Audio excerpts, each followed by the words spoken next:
సికింద్రాబాద్లోని doctor Narayana college of hotel మేనేజ్మెంట్లో 100% job guarantee 966365 నమస్తే, నేను Keshav. Welcome to Suman TV. ఆంధ్రప్రదేశ్లో కొత్త సభ కొలువు తీరింది. సభ జరిగినటువంటి విధానం ఏ విధంగా ఉంది, అలానే ప్రతిపక్షం, ప్రధాన ప్రతిపక్షం కాకపోయినా ప్రతిపక్షం పాత్ర పోషించాల్సినటువంటి వైఎస్ఆర్సీపీ సభకు గైర్హాజరు కావడం, అలానే విపక్ష నేతలు లేకుండానే స్పీకర్ ఎన్నిక జరగడం అనేది ఆంధ్రప్రదేశ్ చరిత్రలో బహుశా ఇదే మొదటిసారి. మరోవైపు ఆంధ్రప్రదేశ్లో కూల్చివేతల పర్వం మొదలైందనేటువంటి చర్చ కూడా జోరుగా సాగుతోంది. నిబంధనల్ని అతిక్రమించి కట్టారంటూ వైఎస్ఆర్సీపీ పార్టీ కార్యాలయాలకి నోటీసులు వెళ్ళాయి. కేంద్ర కార్యాలయంగా భావిస్తున్నటువంటి నిర్మాణాన్ని అధికారులు కూల్చివేశారు. దీన్ని ఏ విధంగా చూడాలి? ఈ వ్యవహారాలన్నీ కూడా ఆంధ్రప్రదేశ్లో రాజకీయ వేడిని రాజేస్తున్నాయి. ఈ అంశాలపైన విశ్లేషణ చూద్దాం. మనతో పాటు బీజేపీ అధికార ప్రతినిధి రవికిరణ్ గారు ఉన్నారు. రవికిరణ్ గారు నమస్కారం. నమస్కారం కేశవ్ గారు. రవికిరణ్ గారు, ఆంధ్రప్రదేశ్ శాసనసభ కొలువు తీరినటువంటి విధానం కొన్ని అంశాలు చెప్తున్నారు. ప్రత్యేకమైనటువంటి వినతుల నేపథ్యంలో ప్రధాన ప్రతిపక్ష హోదా లేకపోయినా జగన్ గారికి కొన్ని ప్రివిలేజెస్ ఇచ్చారని. సో అలానే మొదటి రోజు ప్రమాణ స్వీకారాల పరంపర పూర్తయింది. రెండో రోజు స్పీకర్ ఎన్నికకి సంబంధించి విపక్షం వాకౌట్, అంటే ఒక రకంగా వాకౌట్ చేసినట్టుగానే మనం చూడాలి, లేదా బహిష్కరించినట్టుగా మనం చూడాల్సి ఉంటుంది. సో ఇది ఏ విధంగా అర్థం చేసుకోవాలి? కేశవ్ గారు, ఇప్పుడు రాష్ట్ర ప్రజలు వైసీపీ పార్టీకి ప్రధాన ప్రతిపక్ష హోదా కూడా ఇవ్వలేదు. అంటే 175 అసెంబ్లీ స్థానాలు ఉంటే దానిలో కనీసం 10% స్థానాలు పార్టీ గెలుచుకుంటే, అంటే 18 స్థానాలు ఉండాలి. సో 11 వచ్చింది కాబట్టి ప్రధాన ప్రతిపక్షం కాదు. అయితే మనం చూసుకుంటే గత 10 సంవత్సరాలుగా కేంద్రంలో పార్లమెంట్లో కూడా 2014 నుంచి 2024 వరకు కాంగ్రెస్ పార్టీకి కూడా ప్రధాన ప్రతిపక్ష హోదా లేదు. వారికి కనీసం 54 స్థానాలు రావాలి. వాళ్ళకి 44, 2014 44, 2019లో 52. సో వాళ్ళకి ప్రధాన ప్రతిపక్ష హోదా కూడా లేదు. అయినప్పటికీ అక్కడ పార్లమెంట్ లో కూడా వారికి సపరేట్ గా బ్లాక్ ఇవ్వటం, అలాగే వారికి జనరల్ గా ఏంటి ఎమ్మెల్యేలతో పాటు కూర్చుంటాడు, అదే వెనక్కి కూర్చోవచ్చు. అలా కాకుండా సపరేట్ గానే చూశారు. అలాగే ఇప్పుడు కూడా నిన్న జరిగినటువంటి అసెంబ్లీ సెషన్స్ కూడా జగన్మోహన్ రెడ్డి గారికి 11 స్థానాలు ఉన్నప్పటికీ రాష్ట్ర ప్రభుత్వం అనేకమైన కన్సెషన్స్ కూడా ఆల్రెడీ డే 1 నుంచే ఇచ్చారు. ఉదాహరణకి ప్రధాన ప్రతిపక్ష నాయకుడు ద్వారం వచ్చేది అసెంబ్లీలోకి ఎంటర్ అవుతున్నప్పుడు వెహికల్ లోపలికి ఎలవ్ చేస్తారు. కానీ దీని ప్రధాన ప్రతిపక్ష హోదా లేదు కాబట్టి ఎలవ్ చేయక్కర్లేదు. సాధారణ ఎమ్మెల్యేగానే మామూలుగా బయట వేరే చోట పార్కింగ్ ప్లేస్ లో పార్క్ చేసి నడుచుకుంటూ వచ్చేయాలి. బట్ ఎగ్జామ్షన్ ఇచ్చారు, మీరు వెహికల్ తో రండి. అలాగే ప్రమాణ స్వీకారం సమయంలో కూడా ముఖ్యమంత్రి, ఉప ముఖ్యమంత్రి, మంత్రులు అయిపోయినాక యాక్చువల్లీ ఆల్ఫాబెట్ ఆర్డర్ స్టార్ట్ అయిపోవాలి. ఏబిసిడి నుంచి స్టార్ట్ అయిపోవాలి. జే ఎక్కడ వస్తే అక్కడ అవ్వాలి. అలా కాకుండా మాజీ ముఖ్యమంత్రిగా ఒక ముఖ్యమైన స్థానం ఇచ్చి మంత్రుల తర్వాత ప్రమాణ స్వీకారం చేయించారు. సో రాష్ట్ర ప్రభుత్వం అయితే ఒక అడుగు ముందుకు వేసి మేము ఎటువంటి భేషజాలకి పోము, అసెంబ్లీ హుందాగా నిర్వహిద్దాము, మీరు ఎటువంటి ఇది లోను కావద్దు, అభద్రతా భావం లోను కావద్దు అని అనడంతో పాటు అయ్యన పాత్రలు కూడా వారు కూడా నామినేషన్ వేశాక, స్పీకర్ నామినేషన్ వేశాక బయటకు వచ్చి ప్రెస్ తో కూడా మాట్లాడుతూ స్పీకర్ చేరు చాలా గౌరవప్రదమైంది, నేను కూడా అలా గౌరవప్రదంగా నడుచుకుంటానికి నా శాయశక్తిలో ప్రయత్నిస్తాను, నేను అలాగే దాని యొక్క ఔన్నత్యాన్ని కాపాడతాను, ఆ సీట్ యొక్క ఇది అటువంటిది, అవసరమైతే ప్రతిపక్షం, ప్రధాన ప్రతిపక్షం లేకపోయినా ప్రతిపక్షానికి ఎక్కువ సమయం కావాలంటే ఎక్కువ సమయం కూడా ఇస్తాను, చర్చ జరగాలి, నేను ఆ సీటుకి గౌరవ భంగం కాకుండానే ప్రవర్తిస్తానని కూడా ఆయన చెప్పారు. అంటే గత 2 రోజుల క్రితం ఆయన మాట్లాడిన భాష, ఆయన ఊర్లో మాట్లాడిన భాష ఇన్ని వైరల్ అయింది. అదేంటి స్పీకర్ గా అవుతున్న వ్యక్తి ఈ భాష మాట్లాడతారేంటి, బూతులు తిడతారేంటి అని చెప్పి అనుకున్న తరుణంలో వారిని దాన్ని కొంచెం సవరించుకొని నామినేషన్ వేసిన వెంటనే స్వరం మార్చి చాలా హుందాగానే ప్రెస్ తో మాట్లాడారు. సో ఈ సంకేతాల నేపథ్యంలో ఈ రోజు ప్రతిపక్ష పార్టీ వైసీపీ పార్టీ కూడా సభకు వచ్చి ఆ స్పీకర్ యొక్క ఎన్నికలో ఒక రిచువల్ గా, ఒక పద్ధతిగా ఫాలో అయ్యి జనరల్ గా ప్రతిపక్ష నాయకులు కూడా తీసుకుని వెళ్ళి చైర్లో కూర్చోబెడతారు స్పీకర్. ఆ రకమైన పద్ధతి చేసుంటే నిన్న ప్రధాన ప్రతిపక్ష అధికార పార్టీ చూపించినటువంటి జెస్చర్ కి, ఒక అడుగుకి జగన్మోహన్ రెడ్డి గారు వైసీపీ పార్టీ కూడా మరో అడుగు వేసింది. ఇక్కడ సుహృద్భావ వాతావరణంలో ప్రజా సమస్యల మీద చర్చ జరుగుతుంది అన్న మెసేజ్ రాష్ట్ర ప్రజలకు ఎల్లుండేది. అట్లీస్ట్ ఆ 1,30,00,000 మంది ప్రజలు ఏదైతే వైసీపీ పార్టీకి ఓట్లు ఇచ్చారో వాళ్ళు కూడా హ్యాపీ ఫీల్ అవుతారు. మా యొక్క సమస్యలు రేపు అసెంబ్లీలో మాట్లాడతారు, చేస్తారని హ్యాపీ ఫీల్ అవుతారు. బట్ దురదృష్టకరం ఈ రోజు పరిణామాలు చూసుకుంటే, 22వ తారీఖు జూన్ పరిణామాలు చూసుకుంటే వైసీపీ పార్టీ హాజరు కాకపోవడం అనేది ప్రజాస్వామ్యానికి గొడ్డలు పెట్టుకుంటుంది. ఎందుకంటే మీకు సీట్లు తక్కువ వచ్చినా లేకపోయినా, లేకపోతే ఒక్క సీటు ఉన్నా, కేవలం ఒక్క సీటు ఉన్నా సరే మిమ్మల్ని ఆ ప్రజలు ఎన్నుకున్నారు, ఆ నియోజకవర్గ ప్రజలు ఎన్నుకున్నారు. అలాగే ఒక ప్రధాన ప్రతిపక్ష పార్టీగా 40% ఓట్లు ఉన్నాయి. మీ యొక్క రిప్రజెంటేషన్ అసెంబ్లీలో కూడా ఉండాలి. ఆ గురుతరమైన బాధ్యత వదిలేసి గత 10 ఏళ్లుగా చూస్తున్నాం ఏ ప్రతిపక్ష పార్టీ అసెంబ్లీలో ఉండలేదు. జగన్మోహన్ రెడ్డి గారు ప్రతిపక్షంలో ఉన్నప్పుడు కూడా 2.5 సంవత్సరాలు 3 సంవత్సరాలు రోడ్ల మీద తిరిగారు, పాదయాత్ర చేసి నేను అసెంబ్లీకి రానన్నారు. అలాగే చంద్రబాబు నాయుడు గారు కూడా గత 3 ఏళ్లుగా అసెంబ్లీకి వెళ్ళలేదు. కనీసం గతంలో ఫస్ట్ 2 ఏళ్ళు వచ్చేవాళ్ళు. ఇది ఇప్పుడు ప్రమాణ స్వీకారం చేసి తుర్రుని వెళ్ళిపోయినట్టుంది. ఇంకా రేపు నుంచి అసలు నెక్స్ట్ సెషన్ కి అసలు వీళ్ళు వస్తారా రారా, ఈ 5 ఏళ్ళు వస్తారా రారా అనేది ఒక పెద్ద ప్రశ్నార్థకంగా తయారైంది. గతంలో 2 ఏళ్ళు 3 ఏళ్ళు మానేసేవాళ్ళు ఈ రోజు 5 ఏళ్ళు మానేస్తారా, 5 ఏళ్ళు ఎగ్గొట్టేస్తారా, అసెంబ్లీకి రారా? ఎందుకంటే జగన్మోహన్ రెడ్డి గారు మొన్న వాళ్ళ ఎమ్మెల్యేలు ఎమ్మెల్సీలు పోటీ చేసిన వాళ్ళు, ఓడిపోయిన వాళ్ళు, గెలిచిన వాళ్ళతో కూర్చొని మాట్లాడినప్పుడు ఇదే ఒక సంకేతం ఇచ్చారు. మనం వెళ్ళి ఏం చేయాలి అసెంబ్లీలో, మనకు పనే ఉంది, మనకు వాయిస్ ఏముంది, మనం చేయనివ్వరు. కౌరవ సభ, ఇది సభ మొదలు కాకుండానే ఎమ్మెల్యేగా ప్రమాణ స్వీకారం చేయకుండానే దాన్ని కౌరవ సభ అంటున్నారు జగన్మోహన్ రెడ్డి గారు. ఫిక్స్ అయిపోయింది మైండ్ లో ఆయన. నేను చేశారంటే కౌరవ సభలో బిహేవ్ చేశారా అధికార పక్షం? బిహేవ్ చేయలేదు. అంటే ఒకవేళ రవికిరణ్ గారు కౌరవ సభ అయ్యి ఎవరో పాచికలు ఆడారు, దాని ద్వారానే గెలుచుకున్నారని చెప్పారు. అలాంటి పాత్ర ఏమైనా ఉందా నిజంగానే? ఇది ప్రజలు ఎన్నుకున్నటువంటి ఎన్నిక కాదు, శకుని పాచికల ద్వారా గెలుచుకున్నటువంటి రాజ్యం ఏదో ఆయన రాజ్యాన్ని లాక్కున్నట్టుగా ఫీల్ అవుతున్నట్టు ఉంది ఈ మాట, ఆ భాష కూడా. సో ఇది అలా చూడడానికి ఏమైనా అవకాశం ఉందా? ఆయనకి స్క్రిప్ట్ రైటర్ కృష్ణమోహన్ గారు ఉన్నారండి. ఆయన బాగా ఇవన్నీ అవపోస్ట్ పెట్టిన ఆయన. సో ఆయన ఏంటంటే కురుక్షేత్రం, ఇవన్నీ దుష్ట చతుష్టయం, ఇవన్నీ ఆయన రాస్తుంటారు. దానిలో కంటిన్యూషన్ లో భాగంగా శకుని పాచికలు అంటే శకుని 4 అని పాచికలు వేస్తే 4 పడతాయి, 6 అని వేస్తే 6 పడతాయి. శకుని పాచికలు ఉన్న స్పెషాలిటీ అంటే ఈయన ఉద్దేశం ఏంటి, సైకిల్ అని ఫ్యాను అని కొడితే అక్కడ సైకిల్ పడిందట, ఫ్యాను అని కొడితే కమలం పడిందట, ఫ్యాను అని పడితే గ్లాసు పడిందట. అది ఈయన ఉద్దేశం ఇండైరెక్ట్ గా. అలా నిజంగా అలా జరిగి ఉంటే కేశవ్ గారు ఈ రోజు ఓట్లు వేసింది ఎంతమంది? 3,33 లక్షల మంది ఓట్లు వేశారు ఆంధ్రప్రదేశ్ రాష్ట్రంలో. మరి దానిలో ఏ ఒక్క ఓటర్ అన్నా బయటకు వచ్చి అదేంటి నేను ఫ్యాన్ గుర్తుంటే అది సైకిల్ అని పడుతుంది, ఎందుకంటే వీవీప్యాట్ లో స్లిప్ కనపడుతుంది మీకు, స్లిప్ అది ప్రింట్అవుట్ మీకు ప్రింట్అవుట్ పడుతున్నప్పుడు మీరు చూసుకుంటారు అలాగా, అది కనపడుతుంది, డిస్ప్లే కూడా వస్తుంది అక్కడ, ఫ్యాన్ డిస్ప్లే వస్తుంది. ఫ్యాన్ రాకుండా సైకిల్ గానీ కమలం గానీ గ్లాస్ గానీ వస్తే ఏ ఓటర్ అన్నా ఊరుకుంటాడండి బయటకు వచ్చి? ఈవీఎంలో ట్యాంపర్ చేసి ఉంటారు, ఈవీఎంలో ట్యాంపరింగ్ జరిగింది, దానివల్లనే ఇదంతా జరుగుతుంది అని ఆల్రెడీ ఆయన ట్వీట్ కూడా చేశారు. జగన్మోహన్ రెడ్డి గారు ట్వీట్ చేశారు, దాని మీద ఎలాన్ మస్క్ చేసినటువంటి కామెంట్స్. సో ఇవన్నీ కూడా డిస్కషన్ ఇంకా ఎక్కువ రైజప్ చేస్తున్నట్టుగా ఉంది. అటువంటి అవకాశాలు ఎవరున్నాయా? ఈవీఎంలో హ్యాక్ చేసి వాటిని ట్యాంపర్ చేసి లేదా ఈవీఎంలో మార్చేసి రిజల్ట్ని తారుమారు చేసేటువంటి పరిస్థితులు ఉన్నాయా దేశంలో?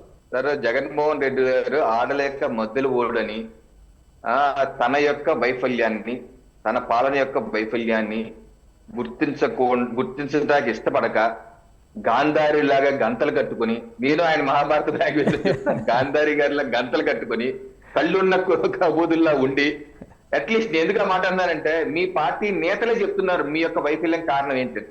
జక్కంపూడి రాజా గారిని అడగని పిలిచి చెప్తాడు, కాటసాని రాంగోపాల్ రెడ్డి గారిని అడగని పిలిచి చెప్తారు, లేకపోతే గుడ్ మార్నింగ్ ఎమ్మెల్యే వెంకటరామరెడ్డి గారిని, ధర్మవరం మాజీ ఎమ్మెల్యేని అడగని, లేకపోతే రైతుల్ని ఎరిపప్ప అని తిట్టే మాజీ మంత్రి కొట్టు సత్యనారాయణ గారిని పిలిచి అడగండి, చెప్తారు ఎవరు ఫెయిల్ అయ్యారు, ఎందుకు ఫెయిల్ అయ్యారు, మీరు ఏ రకంగా వైఫల్యం చెందారు అనేది వాళ్ళు పోసుకొచ్చి చెప్తున్నారు కదా మాట. ఇంకా ప్రెస్ లోనే ఈ రోజు మీరు మసిపూసి మాటిగా చేసి మీ పార్టీలో వస్తున్న వ్యతిరేకతని అణిచివేయాలని చెప్పి డైవర్షన్ పాలిటిక్స్ చేస్తున్నారు.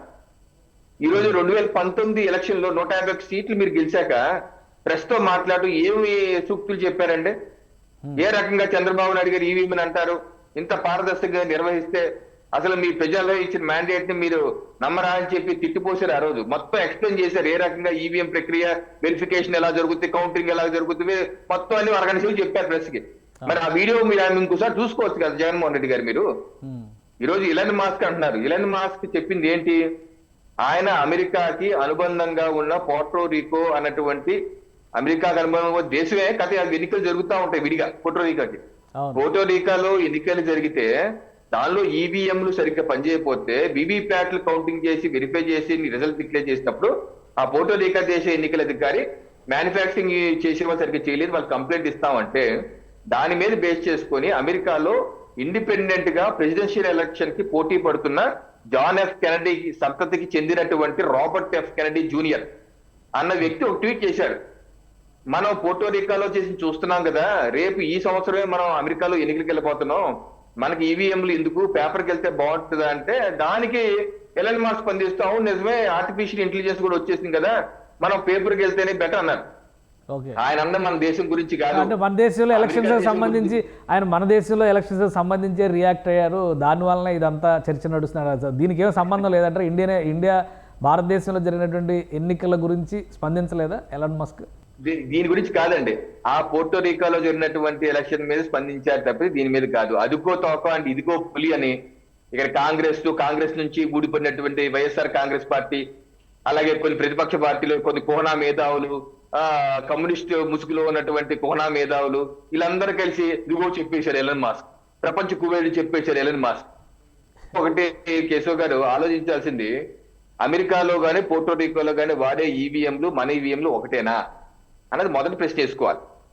ఇప్పుడు అమెరికాలో వాడే ఈవీఎంలు కేశవ్ గారు, దానికి ఇంటర్నెట్ కనెక్టివిటీ ఉంటది, అది ఇంటర్నెట్ కనెక్ట్ అయి ఉంటది, ఇంటర్నెట్ కనెక్ట్ అయి ఉంటుంది కాబట్టి ఎలన్ మాస్క్ చెప్పిన ఆర్టిఫిషియల్ ఇంటెలిజెన్స్ ద్వారా దేని ద్వారా హ్యాక్ చేసి మార్చే అవకాశం ఉంటది. ఆయన చెప్పింది కరెక్టే. కాకపోతే మన భారతదేశంలో వాడే ఈవీఎంలు మోడల్ 3 ఈవీఎంలు, దీనికి ఇంటర్నెట్ కనెక్టివిటీ ఉండదు, ఇన్ఫ్రారెడ్ కనెక్టివిటీ ఉండదు, బ్లూటూత్ కనెక్టివిటీ ఉండదు, వైఫై కనెక్టివిటీ ఉండదు, ఆఖరికి పవర్ కనెక్టివిటీ కూడా ఉండదు కేశవ్ గారు, పవర్ సాకెట్ కూడా ఉండదు, కేవలం బ్యాటరీ మీదే రన్ అవుతుంది. ఇది అయిపోతే మనం డిస్కనెక్ట్ చేసేది పడేయటమే. అంటే సింపుల్ గా అందరికీ అర్థమయ్యే భాషలో చెప్పాలంటే పచారీ కొట్లో వాడే సాధారణ క్యాలిక్యులేటర్ లాంటిది అంతే. ఆ క్యాలిక్యులేటర్ పడైంది అనుకో ఏం చేస్తాం, పడేసి కొత్త తెచ్చుకుంటాం, ఇది అంతే. దీన్ని హ్యాక్ చేయాలి అంటే ఇటువంటి ఇందాక చెప్పిన అన్ని ఏదైనా ఉంటే అప్పుడు దానికి కనెక్ట్ అయ్యి బ్లూటూత్ ద్వారా దేని ద్వారా కనెక్ట్ అయ్యి అప్పుడు మనం ప్రోగ్రామ్ రాస్తూ లేకపోతే వైరస్ ఎంటర్ చేస్తూ దాన్ని మార్చచ్చు. దీనికి ఏ ఇంటర్ఫేస్ లేనప్పుడు ఎలా మారుస్తారు అసలు? ఇంత బేసిక్ నాలెడ్జ్ లేకుండా అదిగో తోక ఇదిగో పులి అని చెప్పి దుష్ప్రచారం చేసి దాన్ని టెక్నాలజీ సేవ అని చెప్పి జగన్మోహన్ రెడ్డి గారు అందిపుచ్చుకొని గతంలో 2019 తిట్టిపోసినోడు ఈ రోజు అమ్మో నిజమై ఉండొచ్చేమో అని అంటే వాళ్ళ వైఫల్యాల్ని కప్పిపుచ్చుకొని ఈ రోజుకి వరకు కేశవ్ గారు ఈ ఎలక్షన్ అయిపోయి 2 వారాలు దాటుతుంది, కనీసం నిష్పాక్షికంగా ఒక సమీక్షా సమావేశం పార్టీ నాయకులతో చేయలేదు జగన్మోహన్ రెడ్డి గారు. ఆయన ఒక మానసిక పరిస్థితి ఏంటో ఆందోళనకరంగానే ఉంది ఒక రకంగా చూస్తే, ఎందుకంటే ఆయన వాస్తవాలను అంగీకరించడానికి ఆయన రెడీగా లేడు. రవికిరణ్ గారు ఈరోజు ఉదయం నుంచి జరిగినటువంటి కొన్ని పరిణామాలు, వైఎస్ఆర్సీపీ కేంద్ర కార్యాలయాన్ని కూల్చేశారు అధికారులు, అది కోర్టు ఇచ్చినటువంటి ఆదేశాలకు కూడా విరుద్ధంగా ఉంది అనేది వైసీపీ నేతలు చెబుతున్నటువంటి మాట. అధికారులు చెప్తుంది వైలేషన్స్ ఉన్నాయి, ఆల్రెడీ దానికి సంబంధించి ప్రొసీజర్ నోటీస్ కూడా ఇచ్చామని చెప్తున్నారు. సో ఏ విధంగా చూడాలి ఇది? గతంలో జరిగినటువంటి పరిణామాలు, ఇప్పుడు కూల్చివేత పరిణామాలు, మళ్ళీ కక్షపూరిత రాజకీయాలు. ఆల్రెడీ జగన్మోహన్ రెడ్డి గారు కూడా ట్వీట్ చేశారు, చాలా సీరియస్ ట్వీట్ చేశారు, నియంతృత్వ ధోరణి, చాలా పెద్ద పెద్ద పదజాలం మీరు ఇందాక అన్నట్టుగా అవన్నీ కూడా ఉపయోగించారు. 20 రోజులు కూడా కానీ ప్రభుత్వం కాబట్టి దీన్ని ఏ విధంగా చూడాలి? కక్ష సాధింపు దిశగా మళ్ళీ ఈ ప్రభుత్వం వెళ్తుంది అనేటువంటి సంకేతాలు ప్రజలకు వెళ్ళేటువంటి అవకాశం ఉంది, మీరేం చెప్తారు? అంటే ఇవాళ నేను సాక్షి పేపర్ కూడా చూశానండి, దానిలో వాళ్ళు ఎవరు రాశారంటే తాడేపల్లిలో వైసీపీ జిల్లా కార్యాలయం నిర్మాణం జరుగుతుంది, దాని మీద సిఆర్డిఏ వాళ్ళు కూల్చేయాలని ప్రయత్నిస్తున్నారు మాకు తెలిసింది, అందుకే మేము హైకోర్టు అప్రోచ్ అయ్యాము. హైకోర్టు పనువల్ సుధాకర్ రెడ్డి గారు లంచ్ మోషన్ పిటిషన్ చేశారట 21వ తారీఖు జూన్. అది జస్టిస్ రవి గారి దగ్గరికి వెళ్ళింది. వారు దానికి స్పందించి ఈ కేసు తీసుకున్నప్పుడు ప్రభుత్వ లాయర్ గారు లెగిసి మేము చట్ట వ్యతిరేక పని ఏమీ చేయటం లేదు అని అంటే, జడ్జి గారు ఏమన్నారంటే మీరు ఏది చేసినా చట్టాన్ని మీరద్దు, చట్టాన్ని వ్యతిరేకంగా చట్టానికి మీరి ఏ పనులు చెయ్యొద్దు అని జడ్జి గారు చెప్పారు అని వాళ్ళ పేపర్లో రాశారు. అంటే కానీ ఈ జడ్జిమెంట్ లో ఎక్కడ మీరు అది కోల్చొద్దు, స్టే ఆర్డర్ ఇస్తున్నాను, ఆపేయండి, వివాదం ఏంటంటే నా దగ్గర తీసుకురండి, పరిష్కరించాక చేద్దాం అన్నది లేదు జడ్జిమెంట్. చట్టానికి లోబడే చేయండి అన్నారు. ఇప్పుడు ప్రభుత్వం ఏమంటుంది, చట్టానికి లోబడే చేశాం మేము, ఎందుకంటే అది చట్ట వ్యతిరేకంగా కట్టారు కాబట్టి, దానికి ఎటువంటి అనుమతులు లేవు కాబట్టి, అవన్నీ ఏమీ లేకుండా ఆక్యుపై చేశారు కాబట్టి, ఎవరితో వాటర్ ట్యాంక్ ఏదో వాటర్ ట్యాంక్ ల్యాండ్ అయితే ఇరిగేషన్ డిపార్ట్మెంట్కి సంబంధించిన ల్యాండ్ అని ప్రభుత్వం చెబుతుంది. అక్కడ వాటర్ ట్యాంకుల నిర్మాణానికి ఆల్రెడీ ప్రపోజల్స్ వెళ్ళినాయి, అది పక్కన పెట్టి ఈ నిర్మాణం చేశారు అంటున్నారు. దీంతోపాటు విశాఖలో వైసీపీ కడుతున్నటువంటి కార్యాలయానికి నోటీసులు వెళ్ళి, అలానే కర్నూలులో కూడా ప్రభుత్వ శాఖలకు సంబంధించినటువంటి కార్యాలయాలు 33 ఏళ్ల లీజు పేరుతో అతి తక్కువ ధరకి వైసీపీ నాయకులు తీసుకున్నారు అంటున్నారు. ఇవన్నీ నిజంగానే జరిగినటువంటి చర్యలా, లేదా తొందరపాటుతో జరుగుతున్నటువంటి ప్రతీకార చర్యలుగా చూడాల్సి ఉంటుందా? ఇప్పుడు ఇదేదైతే తాడేపల్లి దాంట్లో జరుగుతున్నటువంటిది ఆల్రెడీ హైకోర్టులో విచారణలో ఇది సబ్జుడైజ్డ్. ఇప్పుడు వాళ్ళు ప్రభుత్వం దాన్ని కూల్చింది, ప్రభుత్వం సమర్థించుకుంటున్నారు. అది కోర్టులోకి ఆల్రెడీ పొన్నవాళ్ళు గారు వెళ్ళారు, అప్పీల్ చేస్తూ కంటెంప్ట్ ఆఫ్ కోర్టును వెళ్ళారు. సో కోర్టు విచారించి దానిలో నిజంగా ప్రభుత్వం చెప్తుంది నిజమా, లేదా వైసీపీ పార్టీ చెప్తుంది నిజమా అనేది తేలాలి. అది తేలినాక మనకు పూర్తి వివరాలు వచ్చాక మళ్ళీ దానిలో మాట్లాడదాం. అయితే హ్యావెన్ బీన్ సెడ్ దట్ మీరు అన్నట్టు వివిధ జిల్లాల్లో కూడా ఈ యొక్క నిర్మాణాలు చేస్తున్నారు. ఉదాహరణకి కాకినాడలో మా ఇంటికి ఒక 2 కిలోమీటర్ల దూరంలోనే వైసీపీ పార్టీ వాళ్ళు కాకినాడ జిల్లా కార్యాలయం అని చెప్పి ఒక పెద్ద ప్యాలెస్, మైసూర్ ప్యాలెస్ కడుతున్నారు. అన్ని మైసూర్ ప్యాలెస్లే. ఇందాక నేను ఒకటి చూశాను, అనకాపల్లిలో కూడా కడుతున్నారు, అది కూడా మైసూర్ ప్యాలెస్ లోనే ఉంది. సేమ్ డిటో కాకినాడలో కూడా. అంటే ఏంటి, రాష్ట్రం మొత్తం అన్ని జిల్లాల్లోనూ ఒకే మోడల్ కడుతున్నారు. అది చూసే నాకు అనిపించింది. కాకినాడలో కడుతుందని నేను ప్రత్యక్ష సాక్షిని. ఎందుకంటే అది కట్టక ముందు వేరే చోట ఆంధ్ర యూనివర్సిటీ ల్యాండ్ ని తీసేసుకుంటా ప్రయత్నించారు. ఆంధ్ర యూనివర్సిటీ ల్యాండ్ అది కాకినాడలో ఉందన్నమాట, ఆంధ్ర యూనివర్సిటీ బ్రాంచ్ ఉంటుంది. అది నేను కూడా వెళ్ళి ధర్నా చేశాను. ఒక విద్యాలయంలో ఉన్నటువంటి ల్యాండ్ మీరు ఎలా లాక్కుంటారు, కలెక్టర్ మీ ఓడైనా ప్రభుత్వం మీరు లాక్కుంటారు, నేను కూడా వెళ్ళి కూర్చొని ధర్నా చేశాను. అది విరమించుకున్నారు. ఆ తర్వాత ఏం చేశారు, ఇక్కడ మా ఇంటికి దూరంలో పైడావారి వీధి రాజేశ్వరి నగర్ లో R&B ల్యాండ్ ఉందండి. చాలా ప్రైమ్ ల్యాండ్, గజం అక్కడ 70-80 వేలు తక్కువ ఉండదండి. అంత ప్రైమ్ ల్యాండ్, అంత కాస్ట్లీ ల్యాండ్. అది R&B ల్యాండ్. అది ఎప్పటి నుంచో నేను గత 20 ఏళ్ళగా చూస్తే ఇప్పటి నుంచి అలా కాదు, మామిడి తోట అనమాట. దాన్ని కూల్చేశారు, 1 ఫైన్ డే కూల్చేసి కట్టేస్తున్నారు. నాకు అర్థం కాలేదు ఏంటి ఎవరిది ఇది అని చెప్తే అప్పుడు తెలిసింది R&B ల్యాండ్ జగన్మోహన్ రెడ్డి గారి ప్రభుత్వం పార్టీ కార్యాలయం 2 ఎకరాలు తీసుకున్నారు. ఎకరం 1000 రూపాయలు లీజు. ఏది ఎకరం 1000 రూపాయలు లీజు, 33 ఏళ్ళు లీజు. అంటే 2 ఎకరాలకు 2000 లీజుకి 33 ఏళ్ళకి తీసుకున్నారు. ఇది న్యాయమని. ఇందాక నేను అనకాపల్లిది కూడా చూస్తే సేమ్ అదే, 33 ఏళ్ళకి ఎకరం 1000 చొప్పున 2 ఎకరాలు 2000. ఇది ధర్మవాన్నే. ఇంకోటి కూడా వచ్చింది ఏంటంటే కాకినాడ దాంట్లో అది భవన నిర్మాణానికి కావాల్సిన సొమ్ముని ఆ ల్యాండ్ డాక్యుమెంట్స్ బ్యాంక్ లోనే ఎక్కడో తనఖా పెట్టి డబ్బులు తీసుకొచ్చారట. ప్రభుత్వం లీజుకి ఇచ్చినటువంటి దాన్ని తనఖా పెట్టడానికి ఎవరికి అధికారం లేదండి.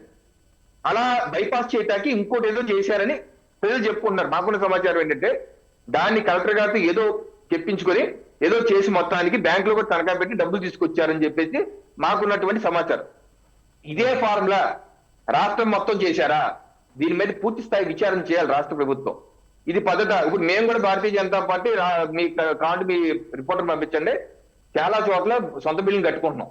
ఆ ల్యాండ్ మేము కొనుక్కుంది భారతీయ జనతా పార్టీ సొంతంగా డబ్బులు ఇచ్చి కొనుక్కున్న ల్యాండ్, ప్రైవేట్ ల్యాండ్ కొనుక్కున్నాం. ఎక్కడ గవర్నమెంట్ ల్యాండ్ మేమేం తీసుకోలేదే. ఇలా 40,000, 50,000కి, 500కి, 10 రూపాయలకి లీజు తీసుకోలేదే. మీకు కూడా వేల కోట్లు ఉన్నాయి కదా. ఆయన సొంతంగానే 750 కోట్లు ఉంది, మొన్న ఎదురు ఫైల్ చేశారు. అలాగే మీ పార్టీకి కూడా డబ్బులు ఉన్నాయి, సొంతంగా ల్యాండ్ కొనుక్కొని కట్టుకోవచ్చు కదా. ఏంటి ఎకరం 1000 రూపాయలకి ఏంటి అత్యంత రాజకీయ పార్టీలకి మరీ ముఖ్యంగా అధికారంలోకి వచ్చినటువంటి రాజకీయ పార్టీలకి ప్రభుత్వ స్థలాల్ని లీజు తీసుకునేటువంటి అధికారం కానీ అవకాశం కానీ, లేదా అలా తీసుకుని అక్కడ రాజకీయపరమైనటువంటి కార్యకలాపాల కోసం ఒక కార్యాలయం నిర్మించడం కానీ చేయొచ్చా? గతంలో ఎప్పుడైనా చేసినాయా పార్టీలు? చేశాయండి. కాకినాడలోనే తెలుగుదేశం కూడా గత 2014 ప్రభుత్వం వచ్చాక కూడా ఇక్కడ జడ్పీ ల్యాండ్ ని లీజు తీసుకున్నారు. బట్ ఆ లీజు తీసుకుంది ఎంత లీజు తీసుకున్నారు ఏంటి అన్నది ఇంకోసారి చూడాలి. ఎందుకంటే ఇది ఎవరు చేసినా తప్పే. అది నువ్వు ఎకరం 1000 రూపాయలు తీసుకుని కట్టేసి మా ప్రభుత్వం కాదు మేము చేసుకుంటాం అని అంటే ఇది కరెక్ట్ కాదు కదా. రీజనబుల్ ఫిగర్, ఒక రీజనబుల్ ఫిగర్ తీసుకోండి, పోనీ లీజుకి తీసుకుంటే తప్పేం లేదు, ఒక రీజనబుల్ అమౌంట్ ఇవ్వాలి కదా. అలాగే దానిలో బైపాస్ చేసి ఇప్పుడు ప్రధాన అంశం తనఖా పెట్టి డబ్బులేం తీసుకొచ్చారన్న విషయం తేలాలి. ప్రభుత్వ భూములు, లీజు తీసుకున్న భూములు తనఖా పెట్టి నువ్వు, ఎందుకంటే నాకు తెలిసి ఆ బిల్డింగ్ కట్టాకి ఒక 25 కోట్లు తక్కువ అవదు. కాకినాడలో వైసీపీ జిల్లా పార్టీ 25 కోట్లు తక్కువ అవదు. అంత లావిష్ కట్టారు, అంత అద్భుతంగా. ఏదే మన ఋషికొండ ప్యాలెస్ లానే ఉంది, అన్ని అలాగే ఉన్నాయి. సో దానికి అంత డబ్బు ఎక్కడి నుంచి వచ్చిందో లేక తేలాలి. బ్యాంకులు తనఖా పెడితే మాత్రం అది పెద్ద ఇష్యూ అవుతుంది. సో దీని మీద కూలంకషంగా విచారణ అయితే జరగాలి.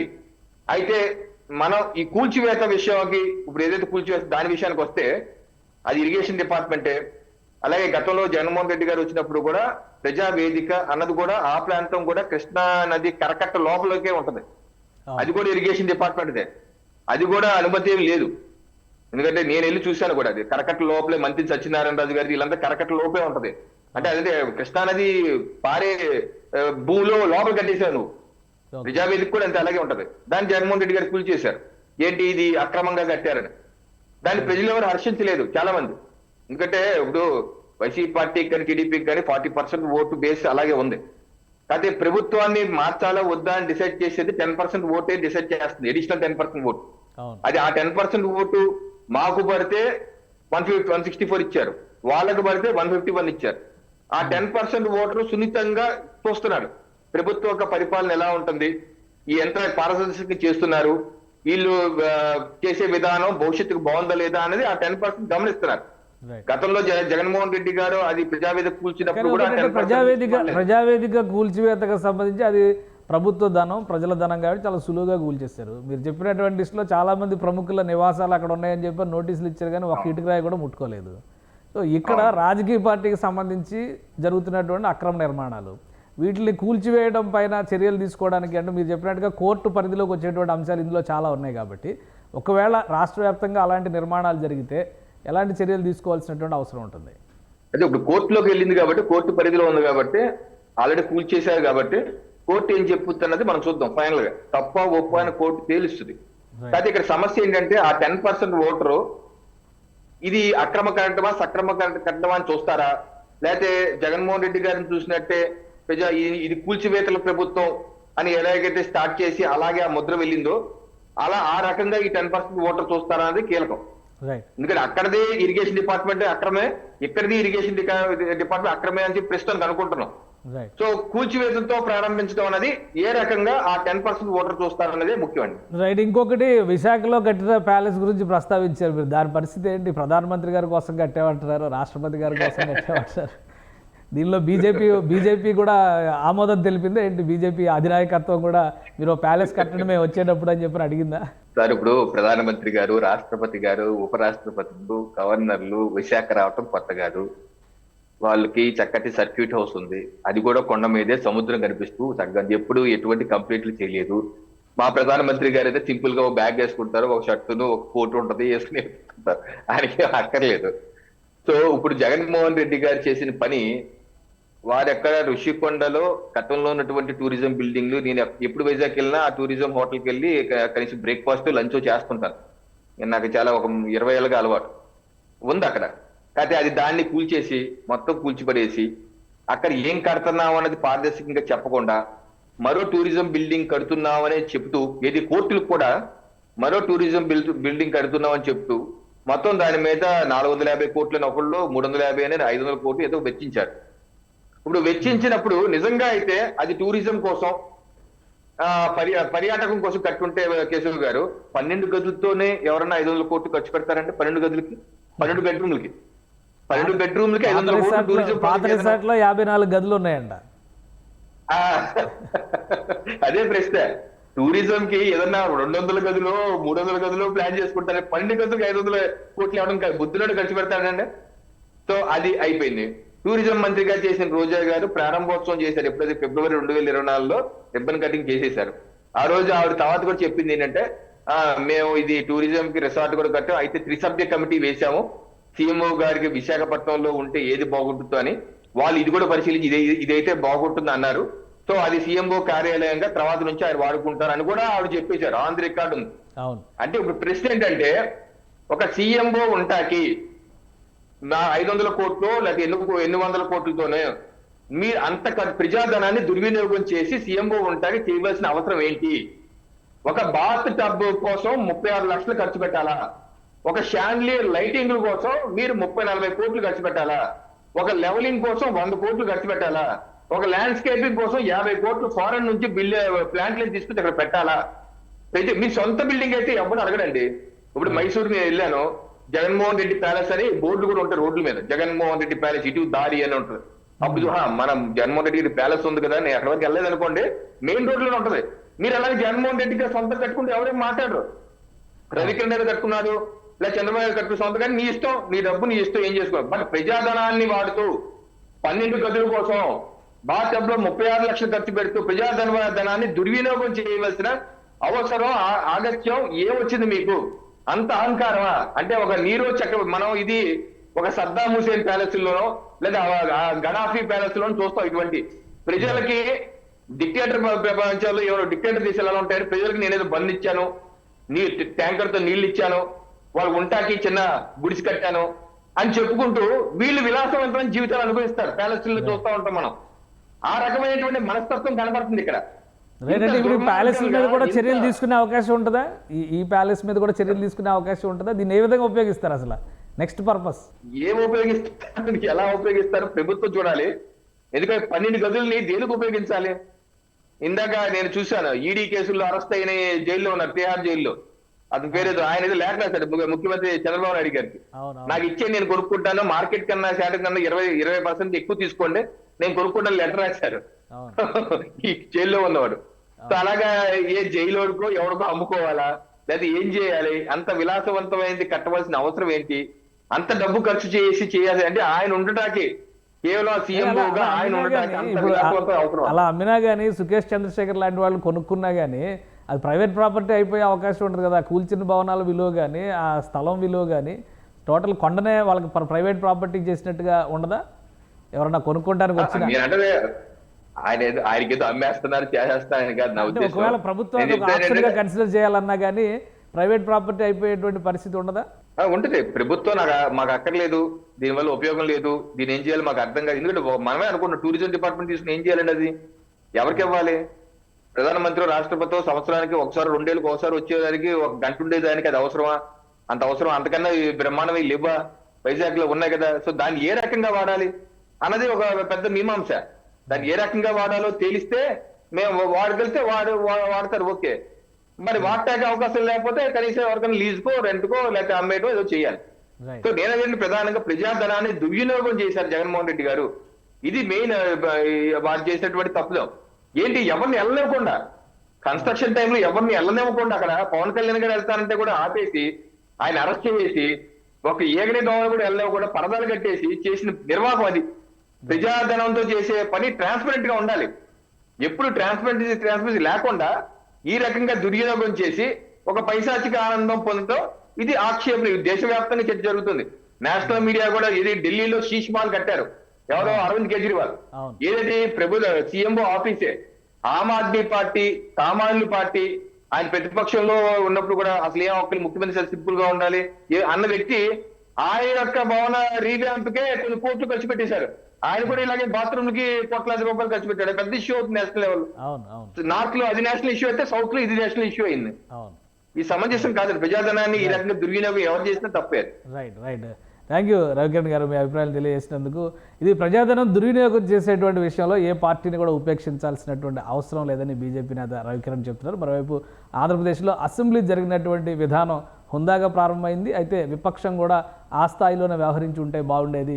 గైర్హాజరు కావడం అనేది ప్రజాస్వామ్య స్ఫూర్తికి విఘాతం కలిగించేటువంటి అంశంగా చెబుతున్నారు. ఇక కూల్చివేతల పర్వం కంటే కూడా జరిగిన తప్పుల్ని ప్రజలకు తెలియపరిచేటువంటి ప్రయత్నం చేయడం ద్వారా వాటిని సరిచేస్తే మరింత ప్రజామోదం పొందేటువంటి అవకాశం ఉంటుందని ఆయన విశ్లేషిస్తున్నారు. ఇది స్పెషల్ డిస్కషన్. Keep watching.